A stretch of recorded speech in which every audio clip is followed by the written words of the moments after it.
Yes, kumuona mtu kama vile Selemani Mwalimu kwenye kikosi kikubwa cha Wydad Casablanca akiwa anapata nafasi kwenye kikosi cha kwanza. Of course, hii inamaanisha kwamba ligi yetu NBC Premier League Tanzania imeweza kuwa ligi bora ambayo inatoa wachezaji kwenda kwenye ligi kubwa.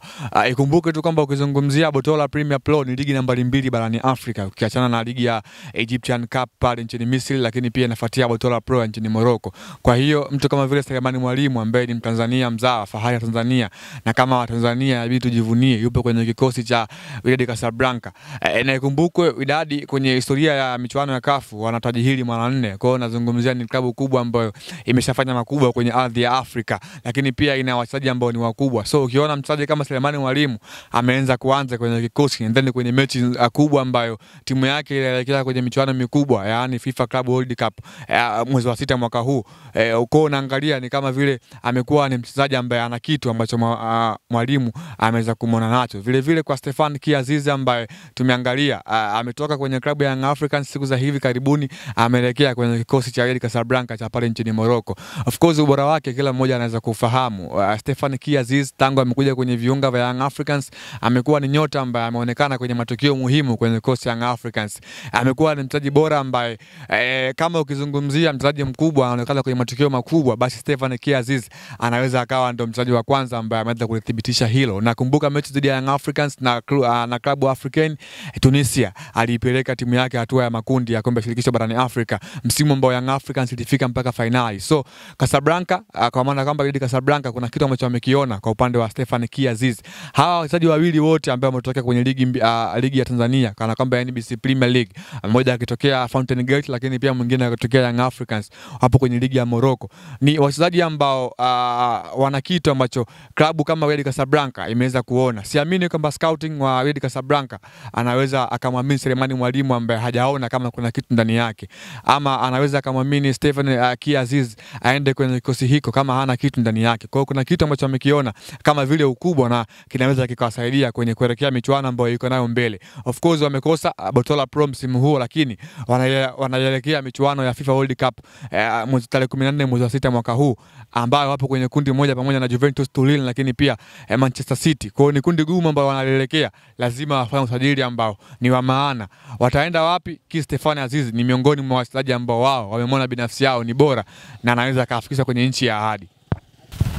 Yeah, of course ni jambo zuri, ni jambo jema ambalo binafsi yangu kama binafsi yetu sisi kama Watanzania inabidi tulifurahie, kwa sababu unaangalia imekuwa ni kama vile kasumba. Mtu akitaka afanikiwe lazima apasi kwenye hizi timu mbili, kana kwamba Simba na Yanga ama Azam kwa wakati mwingine ndio tunajua kama huyu mchezaji ni mchezaji bora, lakini imekuwa ndivyo sivyo kwa Selemani Mwalimu. Ametoka Fountain Gate moja kwa moja ameenda Wydad Casablanca na kwenye mechi kubwa za timu kubwa barani Ulaya kama vile FC Porto kutoka nchini Ureno, lakini pia Sevilla kutoka Hispania ameweza kupata nafasi. Of course nimezungumzia issue ya ubora, aina ya mchezo ambao yuko nao Selemani Mwalimu.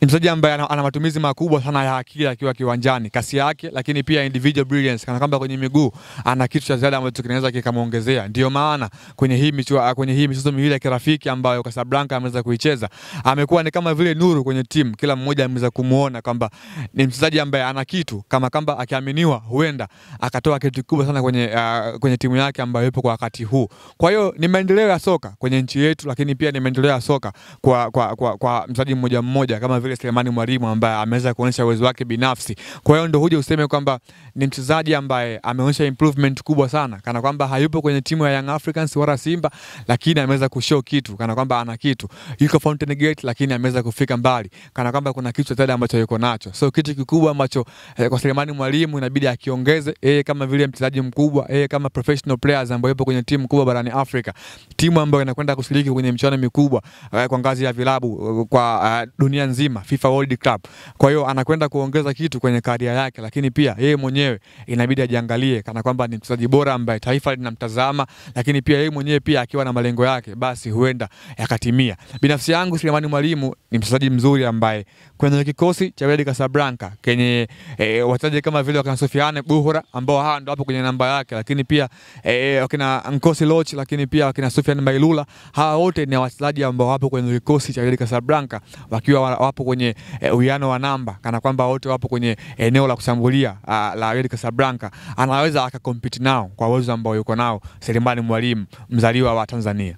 Wako wengi. Ukiangalia kwa mfano kwenye kikosi cha Singida Black Stars kuna mtu kama vile Kelvin Nation, ni miongoni mwa wachezaji ambao everything amebarikiwa kwenye mpira. Ni kiungo ambaye binafsi yangu huwa nikimtazama uwanjani ni kiungo ambaye namfikiria kumuona kwenye klabu kubwa barani Afrika ama nje ya Afrika. Lakini pia kuna mtu kama vile Edmund John. Of course tumemwona tangia Geita Gold uwezo wake ambao alikuwa nao, lakini pia kwa siku za hivi karibuni amekuwa akiaminiwa kwenye kikosi cha Singida Black Stars cha Mwalimu David Ouma. Unaangalia mtu kama vile Edmund John kwenye eneo la wings anakwenda kuanza kwenye kikosi ambacho kina mtu kama vile Maruf Chakei, lakini pia kina mtu kama vile Seji Poku, lakini pia kuna mtu kama vile unamzungumzia mtu kama vile Arthur Bada ameweza kupata nafasi. Kwa hiyo ni mchezaji ambaye binafsi yangu huwa namtazamia kuweza kumuona mbali. Lakini pia Faisal Salum Abdalla Fei Toto ni miongoni mwa wachezaji ambao wamekuwa wakiimbwa sana mara kadhaa kwa nini huwa hawaendi nje. Lakini pia binafsi yangu namuona Faisal Salum kama akipata nafasi kutoka kwenye ligi ya Tanzania kwenda kupata changamoto nyingine nje ya nchi ya Tanzania, huenda akawa bora zaidi ya hivi ambavyo tunamwona kama yuko bora. Lakini pia kwa Adolf Mtasingwa Bitegeko ni miongoni mwa wachezaji bora kwenye eneo la kiungo the same. Kiungo ambaye ana kila kitu kwenye eneo la unaweza kumuita kama vile ni holding midfielder ambaye ana kila kitu kwenye ligi yetu, lakini akipata bahati kwenda kwenye ligi zingine huenda akashow more things zaidi ya hichi ambacho tumemwona akiwa na Azam FC.